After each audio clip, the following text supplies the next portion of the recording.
પીરાણી, તાજણ, ઢેલ, હેમણ, માણકી, પટ્ટી, નોરાળી, હિરાળી, વળી, મૂંગી ફૂલ માળ, બોદલી, માછલી, રેડી, શિંગાળી, છોગાડી, પેરી, છપ્પર, વાંગળી, શેલ, ચાંગી, ચમર, ઢાલ, લાવળી, ભૂતડી, રેશમ, કેસર, મુગટ, મૂલ્ય, લખી, વાંદરીને લાલ, અટારી, જબાત, મની, ધીમી, હરણીને લાસ, મૂંગા મૂળવાળી, એવા ધરા, સોરઠારા, તુરંગાવાલા.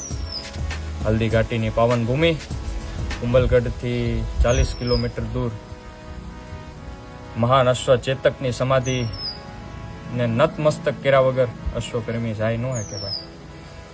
કાઠિયાવાડી અશ્વ, એમાં 36 સબબ્રીડ. ઘોડાની તો આપણે હર હંમેશ વાવા કરતા હોય, પણ જ્યારે ઘોડાની 36 સબબ્રીડ લખાણી ત્યારે એની મા ઉપર સબબ્રીડ લખાણી. બધી પાછળ સ્ત્રીલિંગ. પીરાણી, તાજણ, ઢેલ, હેમણ, માણકી, પટ્ટી, બધા સ્ત્રીલિંગના નામ. કંઈક ને કંઈક અશ્વ જગતમાં માનું પણ ક્યાંક ને ક્યાંક ખૂબ મોટું સમર્પણ છે. આજે અશ્વ જગતમાં ઘોડાને તો આપણે યાદ કરીએ જ છીએ, સાથે સાથે બધી જ ઘોડીઓને પણ યાદ કરીએ એ આપ સૌને પ્રાર્થના.